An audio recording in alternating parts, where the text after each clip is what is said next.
ওরা জানে, সেই জন্যই তো শুরু করবে প্রণাম দিয়ে। আমাকে এলাকার 2 পুলিশ হক বলতে, হুজুর আমরা ওই যে পূজা পড়া দিবার যাচ্ছি, আমি বললাম প্রণাম করবো না নামাজ পড়বো? কাছে কি যে বিপদ হুজুর, আপনারা হাজার হাজার মানুষ ওয়াজ করেন, আমাকে যাওয়া লাগে না। আরে 3 খ্যাক একজনের 10 হাত বানিয়ে থোজে ওকে আবার পড়া দেওয়া লাগে। তা আমি এক পুলিশ চৌকিদারে বললাম কি হয়, কিছুক্ষণ পর পর আসে। আমি বললাম ভালোই তো প্রণাম করলো রে, কিন্তু দশমীর দিনে আবার কি করে, ও যে বাঁশ দিয়ে চোখা বাঁশ দেবরি পাশাত আবার যা প্রণাম করলো তাকে আবার লাগতে লাগতে ডুবে জোরে করে কথা কর না কে, যাক প্রণাম করলো তাকে আবার লাগতে লাগতে ভেঙ্গে ফেলে দিল।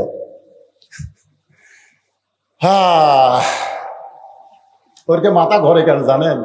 ওরকে মাথা ঘরে এই কারণে যে কোরআনের রাষ্ট্র যদি বাংলাদেশে চালু হয়ে যায়, খবর আছে না নাই? জোরে কেন আছে না নাই? গোটা পৃথিবীর সমস্ত মিডিয়া বাংলাদেশের ইসলামী আন্দোলনের দিকে তাক করে রাখছে। আবু জেহেল উদ্দাস সাহেবেরা চিন্তায় পড়ে গেল যে গভীর রাত্রে মক্কা ছেড়ে মদিনায় গেল, ওখানে দেখে ঘুম পাড়তেছে, একটু খবর লাগাও কি করতেছে নবী। সাহাবীদের নিয়ে নামাজ কায়েম করলেন, সুবহানাল্লাহ বলেন। মক্কাত কিন্তু নামাজ পাশে, নবুয়তের 10ম বৎসরে মেরাজ হয়েছে, রাসূল নামাজ পাশে 5 ওয়াক্ত, কিন্তু নামাজের কায়েম কিন্তু মক্কাত হয় না। আমাদের বাংলাদেশেও নামাজ কায়েম কোনোদিন হবি না যতদিন আবু জেহেল নেতা থাকবি। জোরে কোন কথা ঠিক করে, যতই মসজিদ বানান নামাজ কায়েম হবে না। খালি কয় হুজুর দোতলা করা লাগবে, দোতলা করা লাগবে। কেন দোতলা কেন? হুজুর এত মুসল্লি ধরে না তো, এই জন্য 1 তালা থেকে 2 তালা। তা আমি কইলাম ফজরের খবর কি? কয় 1 কাতারে হয় না। জোহরের খবর কি? কয় কোনো মতে 1 কাতার। আসরের খবর কি? কয় ফজরের মতোই। মাগরিবের খবর কি? 1.5 কাতার হয় হুজুর। এশার খবর কি? কয় ফজরটা এশাও তাই। তো মসজিদের মধ্যে কয় কাতার আছে? কয় 9 কাতার। তো 9 কাতারে এখনো 2 কাতারে হয়নি, তাহলে 2 তালা করবে কেন? তখন একজন সাইড থেকে বলতে যে হুজুর দোতলা করার কারণ হলো ওই যে জুমার দিনে সবার শেষে এসে আগে যায়, ওই শালাকের জন্য দোতলা করা লাগতেছে। ওই শালা, ওরা কিন্তু মুসল্লি না, ওরা হলো শালা। ধরে কোন ওরা কি? আরে ওই তো শালা কইছে। আল্লাহ কোরআনে বলেছে ফাওয়াইলুল লিল মুসাল্লিন, এরা নামাজি নয়, এরা নামাজের নামে ঠাট্টাকারী। ধরে কোন কথা ঠিক কিনা? আমাদের বাংলাদেশে নামাজ কায়েম হবে না। 2-4 জন বুড়া ভাঙ্গা চূড়া মসজিদে যায় সিয়াল দিয়ে, গোটা মান্দা ঘুরে ঘুরে বাজার করে।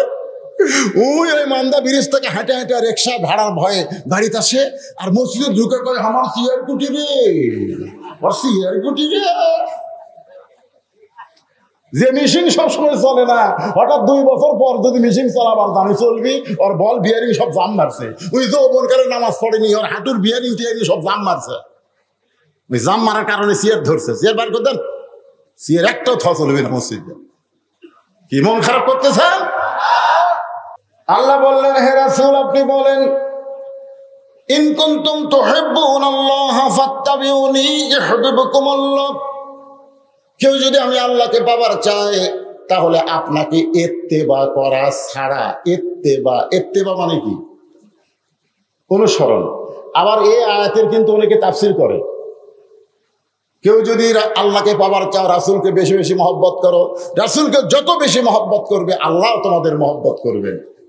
এরকম তাফসীর করে না? এরকম তাফসীর করে। আচ্ছা আপনারা বলেন তো, আবু তালেব রাসূলের চাচা, রাসূলকে মহব্বত কম করছে না বেশি করছে? এরপরেও কি জান্নাতে যাবে? কেন যাবে না?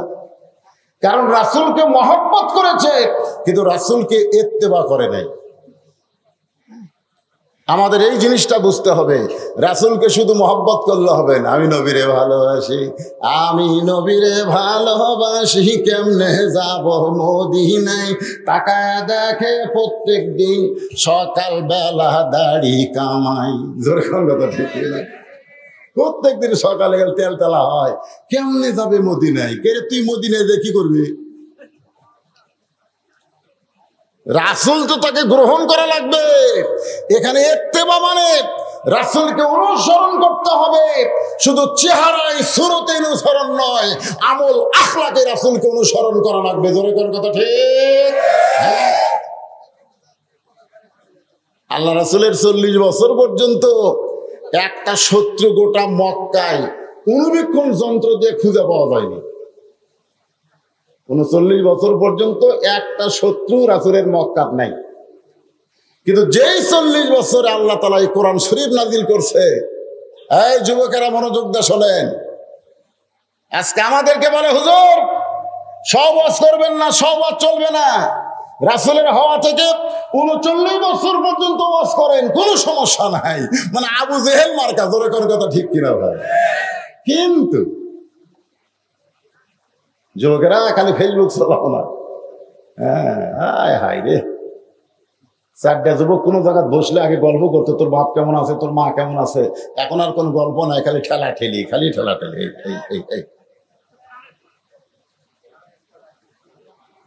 যে যুবকেরা ফেসবুক নিয়ে ইন্টারনেট নিয়ে ব্যস্ত হয়ে গেছে, সেই যুবকদেরকে কোরআনের পথে আনাটা খুবই কঠিন। জোরে কোন ঠিক? হ্যাঁ ভাই, যুবকেরা একটু মনোযোগ দিয়ে শোনো বাবা, তোমাদের এই যৌবন থাকবে না, এই যৌবন থাকবে না, এই যৌবনে ভাটি পড়বে, এই যৌবন একদিন চলে যাবে। এই যৌবনটাই আল্লাহর পছন্দ। হাসরের ময়দানে যখন আমরা দাঁড়াবো, আমাকে বলবো রশিদ তোর শৈশবকাল আর তোর বুড়াকালের কোনো হিসাব দেওয়া লাগবে না, তুই যৌবনকালে কি আমল করছিস সেই হিসাব দিয়ে জান্নাতে যা। আমাকে আল্লাহ বলবে যে তোর বুড়া কালে, বুড়া বয়সের কাল এর দরকার নাই, আর শৈশবকালের দরকার নেই, যৌবনকালে কি করছিস এই যৌবনের হিসাব দিয়ে জান্নাতে যাও। তাহলে আমরা যারা যুবক আছি, এই মুহূর্তে হলো আপনাকে হিসাবের বয়স। জোরে কোন ঠিক?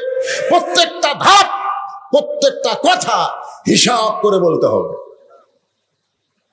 তাই রাস্তাঘাটে না ঘুরে, ওই রোশনের চাপ না খায়া তোমরা কোরআনের মাহফিলে চাপ দাও। চলে আসো বাবা, চলে আসো, আসেন। অত্যন্ত গুরুত্বপূর্ণ আলোচনা আপনাদের সামনে উপস্থাপন করা হচ্ছে। তাহলে আল্লাহ রাসূলের 40 বছরে যখন এই কোরআন শরীফ আল্লাহ নাজিল করলেন, খুব খেয়াল করবেন, এই কোরআনের প্রথম শব্দ হলো ইকরা। ইকরা মানে পড়ুন। ইকরা মানে কি? পড়ুন। আজকে আমাদের বাংলাদেশের ছেলেরা কোরআন তেলাওয়াতে চ্যাম্পিয়ন হচ্ছে। সুবহানাল্লাহ। যাদের পিছনে সরকার কোটি কোটি টাকা খরচ করে, ওরা তো বিশ্বকাপ দূরের কথা, বিশ্বের একটা চা কাপ পর্যন্ত আনবার পারে না। জোরে কোন ঠিক কিনা? এই যে ক্রিকেট খেলা, হাইরে এশিয়া কাপত যা মার খালো ভাই, একটা দেশকে ঠকাবার পারে না। জোরে কোন ঠিক কিনা? আফগানিস্তানের কাছে গাপ খাওয়া, এর কে বেতন 4 লাখ টাকা 5 লাখ টাকা, মাথা ঘরে। কতদিন আগে মেয়ে মানুষেরা, আমাকে মেয়েরা হাফ প্যান্ট পিন দেয়, ওই নেপালে ফুটবল খেলা নাকি জিতিছে, হাইরে বিমানবন্দরে গলাত মালা ভাই। আর আল্লাহর কোরআন, একটু মনোযোগ দিয়ে শোনো যুবকেরা। বিইসমি রাব্বিকাল্লাযী খালাক, খালাকাল ইনসানা মিন আলাক। একটু মনোযোগ দিয়ে শুনবেন। এই যে খালাকাল ইনসান, মানুষকে আল্লাহ সৃষ্টি করেছেন। এই মানুষ সৃষ্টি করার আগে আল্লাহ 3টা শপথ করছে। জোরে কোন কয়টা? দেখেন আমাদেরকে আল্লাহ কত ভালোবাসেন। মানুষ মানুষ পশু পক্ষী না হয়ে, জিন ফেরেশতা না হয়ে আল্লাহ যে আমাদেরকে মানুষ করছে, খুশি না বেজার? হ্যাঁ, দেখেন আল্লাহ শপথ করছে 3টা। 1 নম্বর শপথ হলো তিনের শপথ। 2 নম্বর শপথ হলো জাইতুন, জাইতুনের শপথ। 3 নম্বর শপথ হলো অতুরি সিনিনা ওয়া হাযাল বালাদিল আমিন, নিরাপত্তা নগরীর শপথ। এরপর আল্লাহ বলতেছেন লাকাদ খালাকনাল ইনসানা ফি আহসানি তাকবীম। আমি মানুষকে সর্বোত্তম আকৃতি দিয়ে সৃষ্টি করেছি। আমাদের যদি শুধু মানুষ করত তাও হতো, মানুষ না করে মুসলমানের ঘরে আমাদেরকে কোরআন নামক হেদায়েত আল্লাহ দান করেছে। ধরে কোন সুবহানাল্লাহ। চলে আসলেন খাদিজার কাছে, কোরআন পাশে, শরীর ঘামতেছে, জুব্বা টুব্বা সব ভিজে গেছে। খাদিজা বলতেছে আজকে খিদা বেশি লাগছে নাকি? আমি প্রতিদিন আপনাকে গাড়ি হীরার মধ্যে খাবার সাপ্লাই করি, আমি নিজে যায় যায় খাবার দেই, আর আজকে নিজেই চলে আইছেন। রাসূল বলতেছেন খাদিজা আর গাড়ি হীরাই থাকার দরকার নাই, আর অন্ধকারে থাকার দরকার নাই। আল্লাহ সিরাজ মুনিরা নামক কোরআনের আলো আমাকে দান করেছে। ধরে করেন সুবহানাল্লাহ। আল কোরআনের আলো ঘরে ঘরে ঘরে ঘরে আলো আছে, রাস্তা আলো নাই। যখনই ঘরের থেকে বাইরে হলাম ঘর তো আলো, যেই বাইরে হলাম একদম এই লাইট ধর লাইট ধর, তখন আমার আসাদুল ইসলাম ও আবার এই মোবাইলের লাইট ধরলো। তার মানে কি খালি ঘরও তো আলো থাকলে হবে না, রাস্তা তো আলো থাকা লাগবে। ঠিক কি না? হ্যাঁ, তাহলে এই স্লোগান চলে কেন? এই স্লোগান তো আবু জাহেলের স্লোগান। এই স্লোগান আমাদের চলবে না। আমাদের বলতে হবে আল কোরআনের আলো সব জায়গায় জালো। জোরে কোন ঠিক? স্লোগানটা যুবকেরা, মুরব্বীরা না দেন আপনাকে দরকার নেই, আপনারা ওল্ড মডেল হয়ে গেছেন। আপনারা তো যুবক থেকে যদি যৌবন থেকে যদি কোরআনের আন্দোলন করতেন, আজকে বাংলাদেশে বাতিলের কোনো আস্তানা থাকতো না। জোরে কোন ঠিক? কিন্তু আপনার যৌবন থেকে আন্দোলন করেননি বলে আমাদের এখন বুড়া হয়ে এই যুবকগুলা সাইজ করা লাগতেছে। এই যুবকেরা গলা খাকারে দাও। আমি যে আল কোরআনের আলো, আপনার বলবেন সব জায়গায় জানো, বলতে পারবেন না? আল কোরআনের আলো কোরআন হাদিস যেখানে, দুনিয়ার মুসলমান লিল্লাহি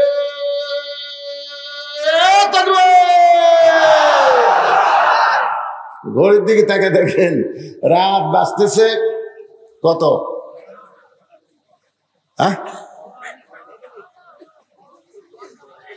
আচ্ছা 10:55 মনে করেন, 11ই ধরেন।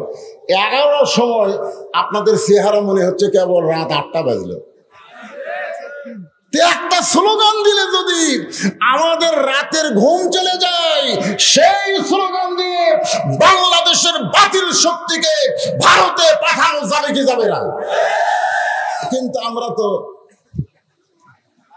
আগে মোবাইল করে, হুজুর থানা থেকে কিন্তু কল হচ্ছে। হ্যাঁ আসেন, আমি রাসূলের জীবনী নিয়ে আল্লাহর কোরআন থেকে আলোচনা করব, কারণ রাসূল মানি তো কোরআন। তোর এখন ঠিক কিনা? রাসূল যখন দুনিয়া থেকে বিদায় নিলেন, ইতিমধ্যে কতগুলো মহিলা মা আয়েশার কাছে আইছে, এসে বলতেছে উম্মাহাতুল মুমিনিন, আল্লাহ রাসূল সম্পর্কে আমরা একটু জানতে চাই। কে জানতে চায়? কিছু মহিলারা তো রাসূলের কাছে আসেনি। এখনকার পীরের কাছে দিনকে মুরিদের বইয়েরা যায়, মহিলা সাহাবীরা তো রাসূলের কাছে আসে নাই, বরং তার স্বামীরা ঈমান গ্রহণ করছে। আর সেই ঈমানের দায়িত্ব বাল্লিগো আন্নিওয়ালা আয়া তারা বিবিদের কাছে কলেমার দাওয়াত দিছে। সুবহানাল্লাহ। আর এখনকার ভণ্ডরা কি কয়, তুই মুরিদ হয়েছিস, তোর বউ হবি না? তো কয় হুজুর বউ তো লাপাই হওয়ার জন্য। কয় তাহলে একদিন নিয়ে আয়। এরা সব মুরিদ কবে না, যারা জুয়ান তাকলা। তা জুয়ান তাকলা বউ নিয়ে গেছে যে হুজুর আমার বউটাও মুরিদ হওয়ার চাই। তখন বলতে তুই বাইরে থাক, তোর বউকে ভিতরে দে। ভিতরে দিয়ে দরজা বন্ধ করে মুরিদ দেয়। মুরিদ একজন নাউজুবিল্লাহ কার আগামীকাল কবেন আপনারা? হ্যাঁ, এরকম ভণ্ডামি আমাদের বাংলাদেশে আছে না নাই? একটু মনোযোগ দিয়ে শুনবেন। আল্লাহ রাসূল সম্পর্কে মহিলারা বলতেছে, মা রাসূল সম্পর্কে আমরা একটু জানতে চাই। আয়েশা বললেন, তোমরা নবী সম্পর্কে জানবে না আমার স্বামী সম্পর্কে জানবে? কটার মধ্যে গুরুত্ব আছে না নাই? তোমরা নবী সম্পর্কে জানবে না আমার স্বামী সম্পর্কে জানবা? মহিলারা বলতেছে, নবীও যিনি আপনার স্বামীও তিনি, নবীও যিনি আপনার স্বামীও তিনি। আয়েশা বলতেছে, এইটা তোমরা বাহির থেকে অনুমান করে বলতেছো, নবীও যিনি আমার স্বামীও তিনি। কিন্তু শুনে নাও, আমি স্বামী হিসাবে 9 বছর থেকে 18 বছর পর্যন্ত আমার নবীকে দেখছি। আমি 9 বছর ধরে আমার স্বামীকে দেখছি। ধরে কোন কয় বছর? এই 9 বছরের মধ্যে আমি মাত্র 3 বার আল্লাহর নবীকে দেখেছি। আর সুবহানাল্লাহ কয় না। এই আয়েশা কি ভুল কইছে?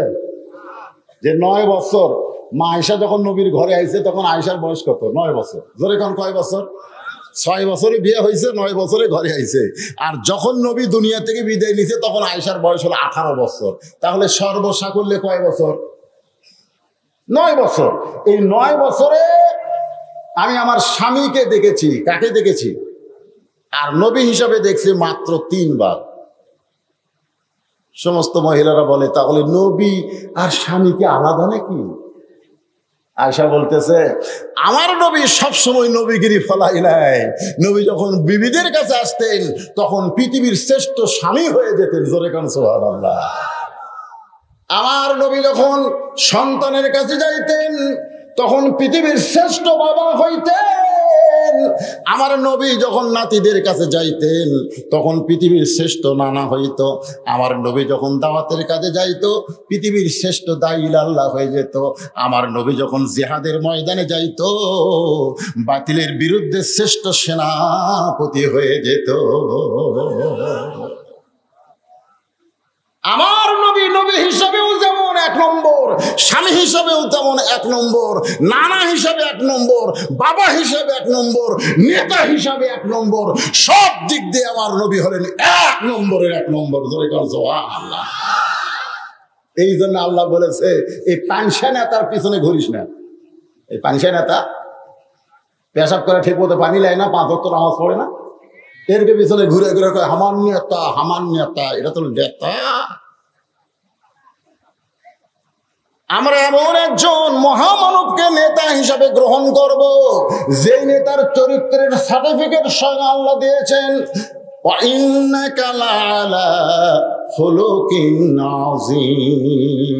আমার নেতার চরিত্র ফুলের চাইতেও পবিত্র। বিশ্ব নবীর চরিত্র তার চাইতে পবিত্র। তাহলে আমার নবীর চরিত্র সবাই বলবেন, সবাই বলবেন রবিউল আউয়াল মাস, বুঝতেছেন না? হ্যাঁ, নবীর আসার মাস আবার যাওয়ার মাস। আমার নবীর চরিত্র আল্লাহ কোরআন কারীম দিয়ে চরিত্রের বর্ণনা করেছেন। আল্লাহর 99 নামের মধ্যে একটা নাম হলো আজিম। সে আজিম নামটা নবীর চরিত্রের মধ্যে আল্লাহ ঢুকাই দিয়েছেন। এমন চরিত্রবান একজন মানুষকে আমাদের নেতা হিসাবে, আদর্শ হিসাবে গ্রহণ করার দরকার আছে না নাই?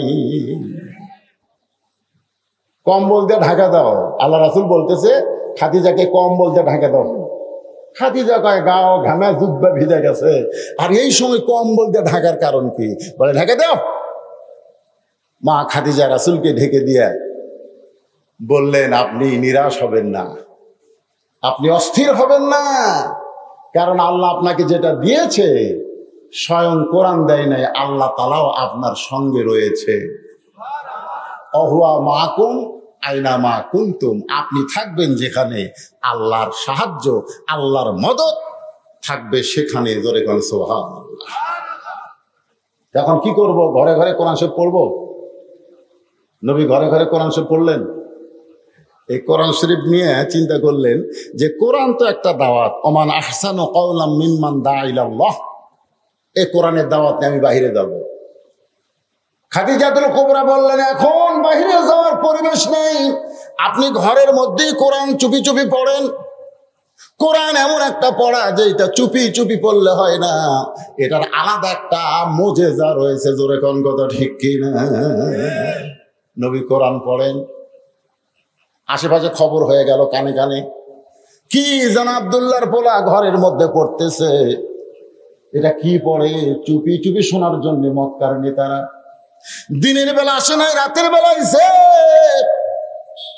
এমন একটা রাত যেই রাতে 4 জন নেতা নবীর ঘরের চারিধারে কান লাগায় লাগায় শুনতেছে। আল্লাহ নবী তখন আল্লাহর কোরআন পড়তেছে। জোরে কোন সুবহানাল্লাহ। আবু জেহেল মনে করতেছে আমি একলাই শুনছি রে, কেউ শোনে নাই। এই মনে করে যখন নবী কোরআন তেলাওয়াত শেষ করছে অন্ধকারে যাবার চাইছে। যেই যাবার চাইছে আবু সুফিয়ানের সাথে বাধা গেছে। আবু সুফিয়ান কয় নেতা আপনি? তুমি? আমি তো কোরআন শরীফ পড়েছি। আমিও তো একই অবস্থা। এই 2 নেতা যখন কথাবার্তা বলতেছে ইতিমধ্যে সাহেবা গিয়ে হাজির। আপনারা মুরব্বীরা কি করেন? বলে গভীর রাত্রে কোরআন তেলাওয়াত শুনলাম। আমরাও শুনছি। আবু জেহেল বলতেছে এই দেখেন আবু জেহেলের কথা, কি সুন্দর কোরআনের বাণী রে, মনে হয় সারা রাত দাঁড়িয়ে দাঁড়িয়ে শুনি। সুবহানাল্লাহ কবেন না? আবু জেহেলের মতন কাট্টা কাফের বলতেছে কি সুন্দর কোরআনের বাণী, মনে হয় সারা রাত দাঁড়িয়ে দাঁড়িয়ে শুনি। এই যে দেখেন দাঁড়িয়ে দাঁড়িয়ে শুনতেছে, জোরে গান ঠিক কিনা? তাই বলে মনে করো না যে তোমরা আবু জেহেল, তা না।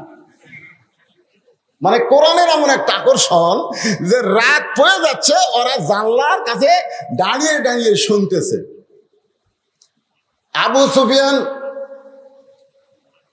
কাফেরদের মধ্যে সবচাইতে বেশি চালাক, এই জন্য আবু সুফিয়ান ছিল আবু জেহেলের উকিল।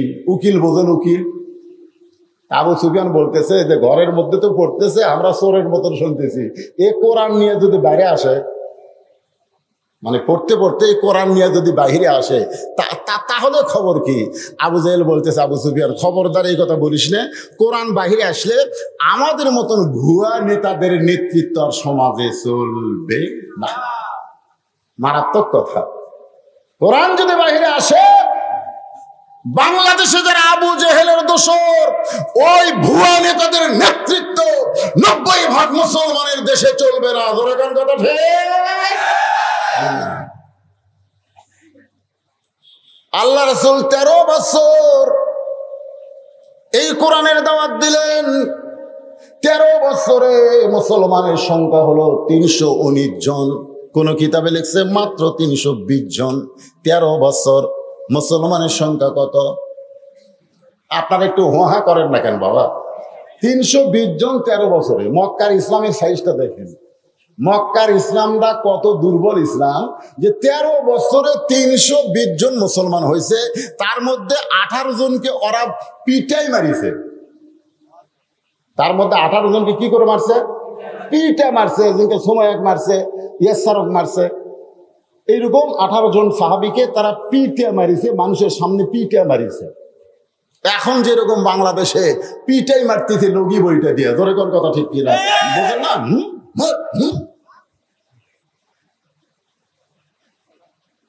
নবী আল্লাহর কাছে কয়, আল্লাহ এত কষ্ট করে এই কয়টা মুসলমান হলো, তার যদি এরা পিটাই মারে তাহলে ইসলামের অবস্থাটা কি হবে? আল্লাহ বলেন, হাবিব, ইসলামের যদি বিজয় চান তাহলে আবু জেহেলকে নেতা মেনে আপনি ইমাম হলে চলবে না। এমন একটা জায়গায় আপনাকে আমি পাঠাবো যেখানে আপনি ইমামও হবেন আবার নেতাও হবে। মক্কায় নেতা হচ্ছে আবু জেহেল, রাসূল হচ্ছে ইমাম। এর জন্য ইসলামের বিজয় নেই। আমাদের বাংলাদেশে আমরা হলাম ইমাম, আর নেতা কারা?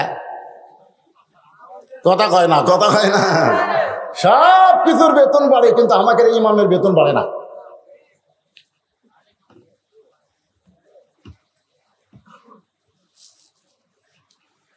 আপনাকে মসজিদের ইমামের বেতন গত বছর যা ছিল, মসজিদে তো উন্নয়ন করবেন, মাহফিলটাই তো মসজিদের উন্নয়ন করবেন।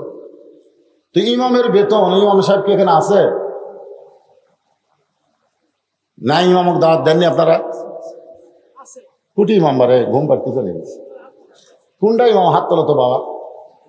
মাশাআল্লাহ, খুব সাইজ আলা ইমামকে। তো ইমামের বেতন গত বছর ছিল 86 টাকা কেজি সয়াবিন তেল। এবছর যে 200 টাকা লাগছে। আপনারা কি বেতন সেই হিসাবে বাড়াচ্ছেন? এই শোনেন, কথা শোনেন, বাজারে গোস্তের দাম বাড়লো, মাছের দাম বাড়লো, ডালের দাম বাড়লো, তেলের দাম বাড়লো, ইমামের বেতন বাড়লো না। ওই ইমামের পিছনে ইক্তেদা মাকরু হবে, মাকরু। ইমামের বেতন বাড়ানোর দরকার আছে না? দরকার আছে না? যার পিছনে আপনারা ইক্তেদা করতেছেন সেই ইমামটা এত দুর্বল, কারণ ইমাম নেতা হবার পারে নাই, নেতা আছে আবু জেহেল, যার কারণে 13 বছরে মুসলমান হলো 320 জন। আল্লাহ দেখলেন এভাবে পিটন খাওয়ালে হবে না, পিটন দেওয়ারও একটা ব্যবস্থা করা লাগবে। যেরকম ঠিক কিনা? গভীর রাত্রে খুব খেয়াল করবেন, ইসলামের গভীর রাত্রে আমার আল্লাহ তাআলা নবীকে মক্কা থেকে মদিনায় হিজরতের অর্ডার করলেন। সুবহানাল্লাহ বলেন। নবী গভীর রাত্রে মক্কা থেকে মদিনায় হিজরত করলেন। হিজরতের বহু কাহিনী, আমি সেই কাহিনী বলতেছি না, আমি শুধু বলবো রবিউল আউয়াল মাসে আমার নবীকে গ্রহণ করতে হলে আমাদের কদ্দূর পর্যন্ত একটু আলোচনা শোনা দরকার।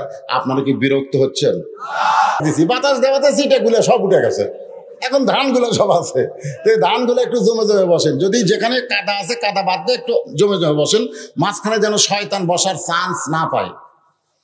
আমরা গত 2 বছর ওয়াজ করে শান্তি পাইনি, এই করোনার কারণে বলতে পারিনি চাপে বসেন, কারণ করোনা আমাদের ফাঁক করে দিয়েছিল, জোরে কর ঠিক কিনা, ফাঁক, কিন্তু আর কি করোনা আছে? এই জন্য এখন চাপা বসেন। আর রবিউল আউয়াল মাসের নবী সম্পর্কে, কোরআন সম্পর্কে মহিলারা প্রশ্ন করেছে আয়েশাকে, সে বলেছে 9 বছর আমার স্বামীকে আমি বহুবার দেখেছি, নবী হিসাবে দেখেছি মাত্র কয়বার? 3 বার। মহিলারা বলতেছে আজকে স্বামী সম্পর্কে আমরা শুনবো না, আপনি যে 3 বার নবী দেখলেন, কেমনে দেখলেন, দেখার সাইজটা কিরকম, এই 3 বার নবী সম্পর্কে আমরা শুনতে চাই। আপনারা শুনবেন না ভাইজান? হ্যাঁ, এই আদায় আর হয়নি, সব ব্যাগেরা চলে আর ওই একটা মাঝখানে কি করে রে? এইদিকে আদায় হয়েছে, ব্যাগের আদায় হয়েছে, চলে আসেন বাবা, ব্যাগগুলো উঠে আসো। মাঝখানে কেউ ব্যাগলে হাঁটলে ওয়াজের নূর নষ্ট হয়ে যায়।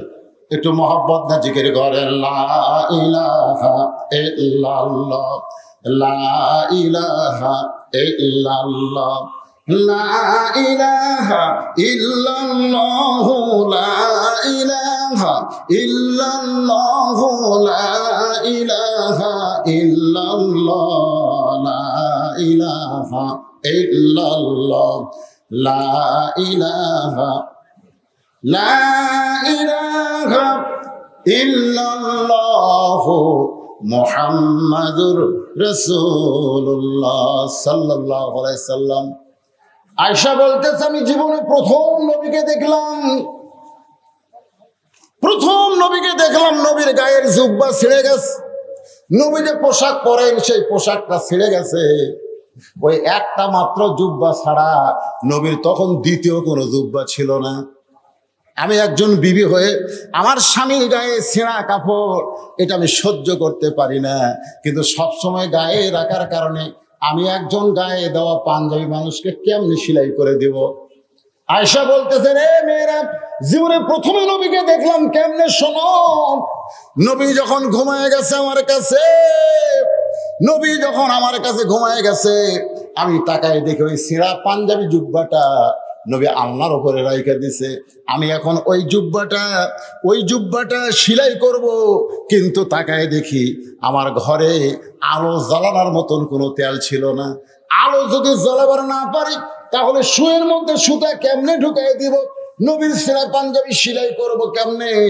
আমি যখন এই চিন্তা করতেছিলাম, এমন সময় দেখি নবী আমার দিকে তাকায় ঘুমায়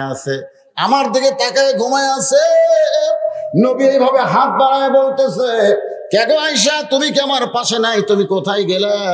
আয়েশা বলতেছে রে মেয়েরা শোনো, আমি চুপি চুপি নবীর পাঞ্জাবিটা নিয়ে আমি নবীর পাশেই দাঁড়িয়েছিলাম অন্ধকারে।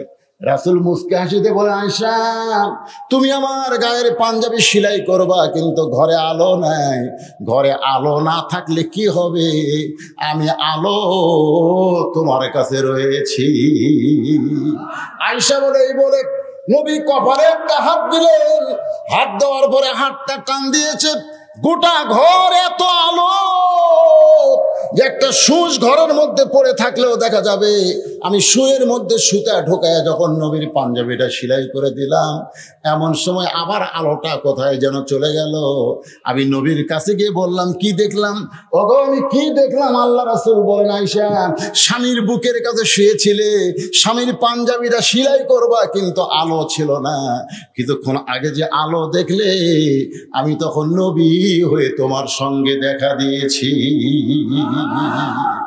এই জন্য আমাদের নবী আলো, সিরাজাম মুনিরা। একটু মনোযোগ দিয়ে শুনবেন, সেই নবী দুনিয়াতেই রবিউল আউয়াল মাসে এসেছেন, আবার এই মাসে দুনিয়া থেকে মারা গেছেন। অনেকে বলে নবীর জন্ম মৃত্যু দিন, আমরা যারা নবীর আশেক হব, নবীর যাওয়ার দিনকে আমরা মৃত্যু দিন বলবো না, আমরা বলবো নবী বিদায় নিয়েছে। জোরে কোন কথা ঠিক কি না? নবী কি মারা গেছে নাকি? মারা গেছে? যদি মারা যায় তো আপনারা যে দরুদ পড়তেছেন একদল ফেরেশতা আপনার মুখে দিয়ে সাল্লাল্লাহু আলাইহি সাল্লাম, এটা শেষ হওয়ার সঙ্গে সঙ্গে এই দরুদ নিয়ে রাসূলের রওজার পাশে গিয়ে হাজির হয়। ফেরেশতারা যায়া রাসূলকে বলে, ইয়া রাসূলুল্লাহ, ওই যে মান্দার কি পাড়া, হ্যাঁ কয়া পাড়া আপনার পাগল উম্মতেরা আপনার প্রতি দরুদ পড়েছে, এই দরুদ গুলো জমা নেন। তো রাসূল যদি মরেই যায় তাহলে দরুদ জমা দিবে কেমনে? কথাটা বুঝলেন? আমার কথা কি বুঝলেন? হ্যাঁ, একটু মনোযোগ দিয়ে শুনবেন। মেয়েরা বলতেছে, মা আরো 2 বার আপনি নবীরে কেমনে দেখলেন আমরা শুনতে চাই। আমি একে একে সব কথাই বলবো, তবে এখন যেটা বলতেছিলাম, নবী হিজরত করে মদিনায় গেলেন। মদিনায় যাওয়ার পরে আপনারা জানেন নবী কিন্তু মদিনার অসংখ্য আনসার যারা মদিনার, তারা নবীর কাছে এসে ঈমান গ্রহণ করলো। মুসলমানের সংখ্যা বাড়া শুরু হয়ে গেল। কিন্তু মক্কার আবু জেহেল, উতবা, সাইবা, আবু সুফিয়ান এদের মাথা ঘুরতেছে, এদের মাথা ঘুরতেছে। কেরে নবী যে গভীর রাত্রে মক্কা ছেড়ে মদিনায় গেল, মদিনায় যায় কি করতেছে? আচ্ছা আপনারা বলেন তো ভাই, যেই নবীকে ওরা দেখতে পারে নাই, সেই নবী ওদেরকে ওদের দেশ ছাড়িয়ে দিয়ে আর এক দেশত গেছে, তাহলে এরকে মাথা ব্যথার কারণ কি? গেছে গেছে ঝামেলা চলে গেছে, জোরে কোন ঠিক কিনা? তারপরেও আবার আবু জেহেলেরা গ্রুপেরা মিটিং করে বলতেছে, এই নবী যে মদিনাত গেল, মদিনায় যে কি করতেছে দেখছেন? আচ্ছা আমরা বাংলাদেশে ইসলামী আন্দোলনের কর্মীরা কি করি? এই জন্য আমেরিকা মাথা ঘোরায় গেল। আমরা কি করি? প্রতিবেশী ভারতের মাথা ঘুরে গেল। কারণ ওরা জানে কোরআনের আইন যদি কোনো পৃথিবীর ভূখণ্ডে চালু হয়ে যায়, ওই কোরআনের নূর দিয়ে গোটা পৃথিবী দখল হয়ে যাবে। কারণ যেই মাসে আজকের এই মাহফিল হচ্ছে, এই মাসেই আল্লাহ তাআলা আমাদের নবীকে, আমাদের নবী কি নবী? হ্যাঁ, আমাদের নবী হলেন 2 জাহানের শ্রেষ্ঠ নবী। আমরা এখন থেকে বলবো 2 জাহানের কি নবী? শ্রেষ্ঠ নবী। 2 জাহান। বিশ্ব বললে খালি বাংলাদেশ বোঝাবে, পৃথিবী বোঝাবে। বিশ্বকবি রবীন্দ্রনাথ, বিশ্বকাপ খেলা এরকম না তো? বিশ্ব বলতে দুনিয়ার সাথে শুধু সম্পর্ক।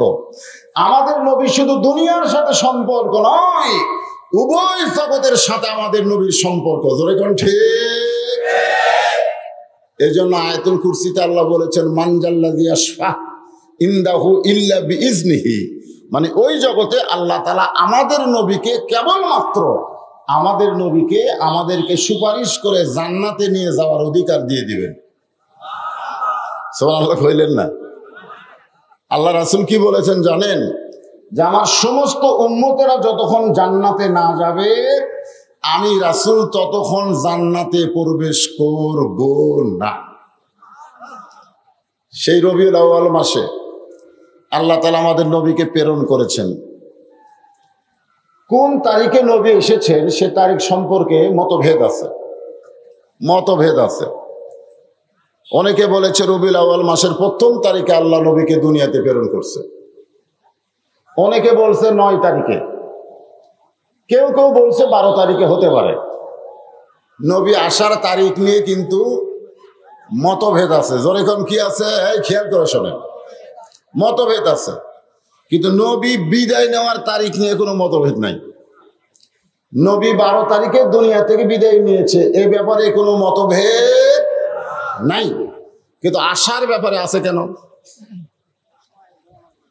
না, আসার ব্যাপারে মতভেদ থাকার কারণ হলো, নবী যে এত বড় মানুষ হবেন এটা কেউ কল্পনা করেনি। আর আল্লাহ নবী যখন দুনিয়াতে এসেছেন, তখন নবীর জন্ম তারিখ মনে রাখার মতন তার বাবাটাও দুনিয়াতে ছিল না। মা কি করবে?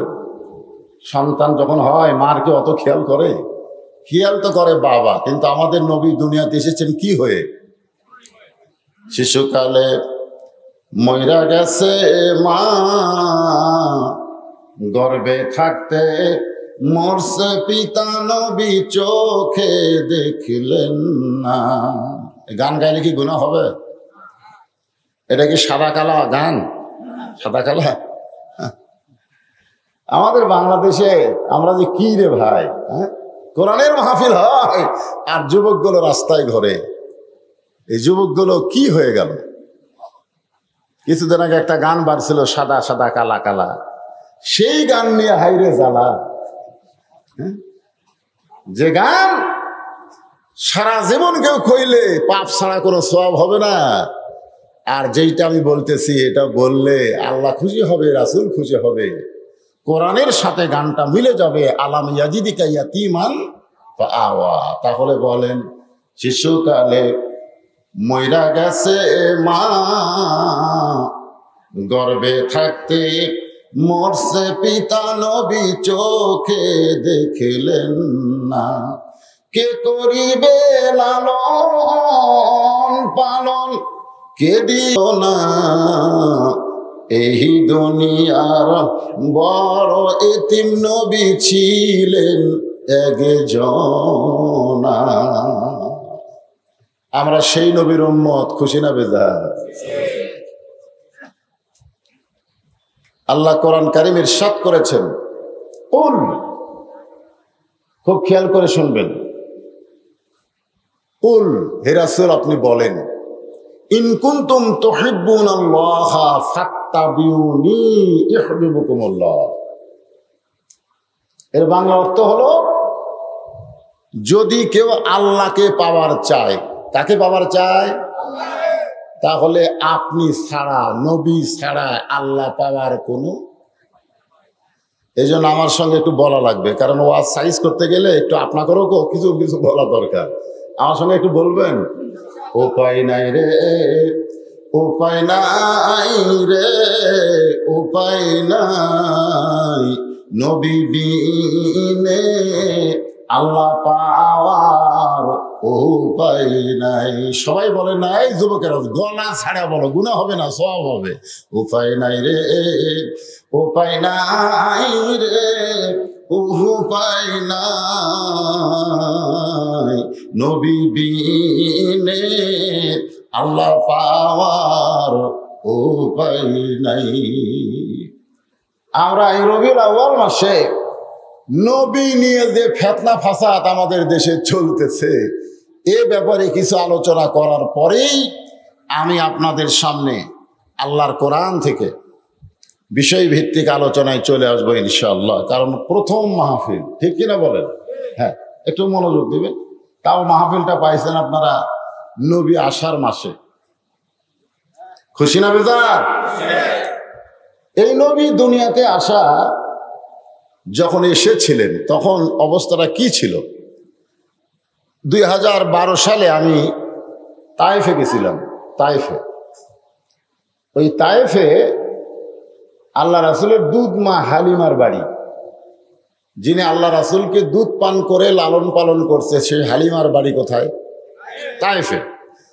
সে বাড়িটা এখনো আছে, সেই বাড়িটা এখনো আছে, তবে বাড়িটাকে মসজিদ বানাইছে। ওই বাড়ির কোনো পরিবর্তন করে নাই। ওই হালিমার সময় যে বাড়ি ছিল ঠিক একই অবস্থায় ওই বাড়িটা রয়েছে।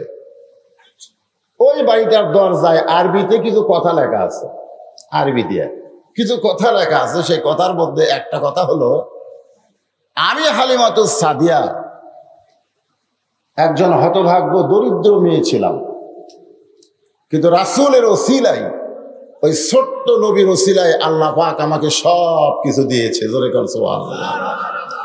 যখন হালিমাতুস সাদিয়া নবীকে গ্রহণ করেছিলেন তখন কি আমাদের নবী নবী ছিল? নবী ছিল না।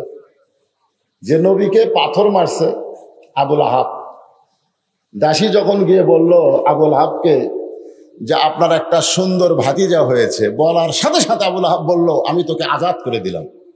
মানে খুশির চোটে তার ভাতিজা হয়েছে এই খবর শুনে একটা দাসীকে মুক্ত করে দিল। তাহলে বোঝা গেল নবী যখন দুনিয়াতে এসেছে তখন সবাই খুশি না বেজার? ধরে কারণ খুশি না বেজার? এমনকি আবুল আহাব পর্যন্ত খুশি। অথচ সে আবুল আহাব সম্পর্কে একটা সূরা আছে কোরআনে, আছে না নাই? তাব্বাত ইয়াদা আবি লাহাবিও ওয়া তাব ওয়া তাব্বা।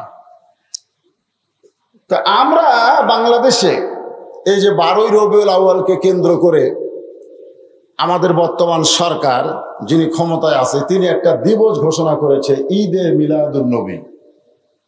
ঈদ মানে কি? আনন্দ। 12 তারিখে নবী কি দুনিয়াতে এসেছে না বিদায় নিছে? এ কথা কান, এসেছে না বিদায় নিছে?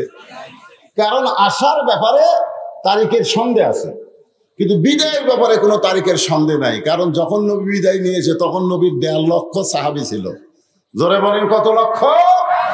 1.5 লক্ষ সাহাবী দুনিয়াতে ছিল। নবী কখন বিদায় নিয়েছে, কয় তারিখে বিদায় নিয়েছে আর একটা ইতিহাস আছে।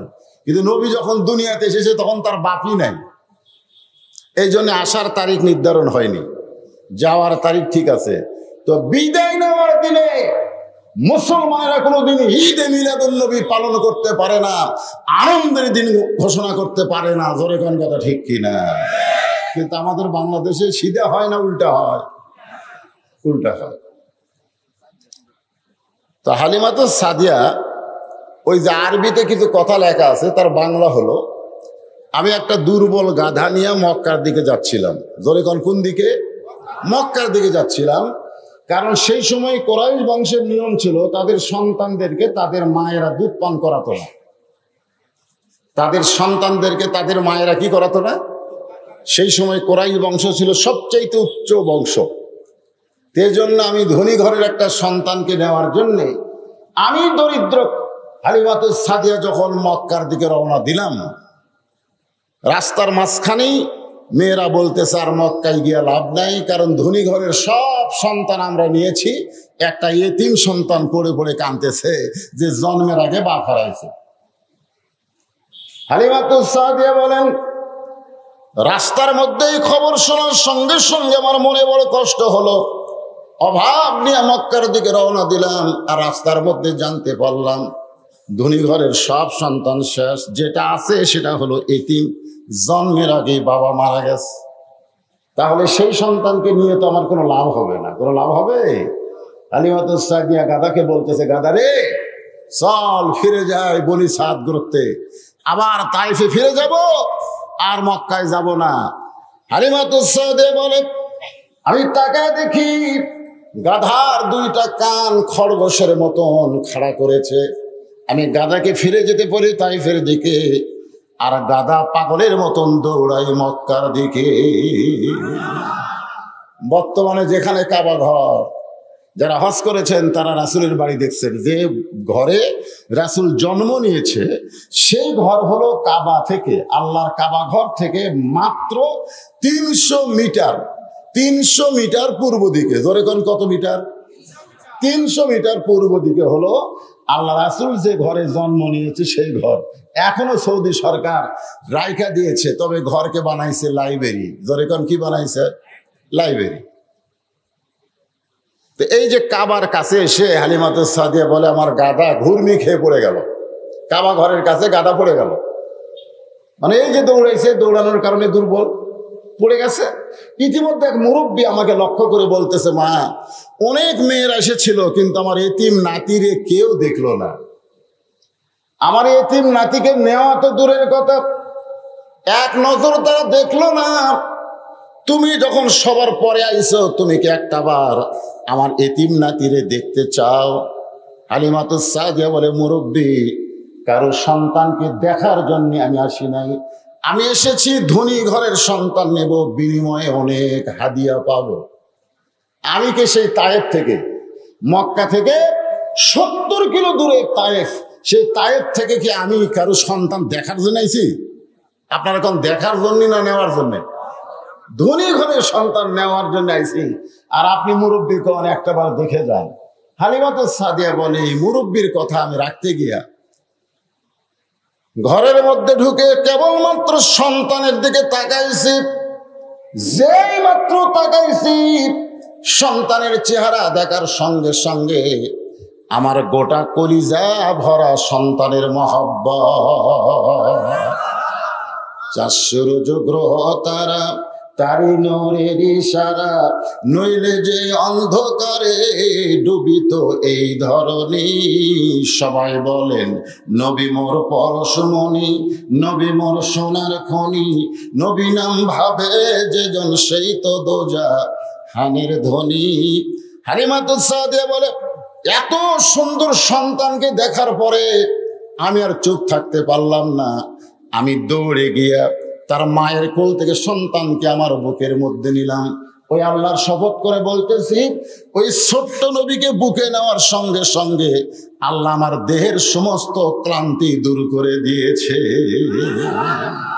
ছোট্ট নবীকে কোলে নিয়ে যদি হালিমাতুস সাদিয়ার দেহের ক্লান্তি দূর হয়, আর সেই নবীকে যদি আদর্শ হিসাবে আমরা গ্রহণ করি, তাহলে আমাদের দুর্বলতা হবে না সবলতা হবে?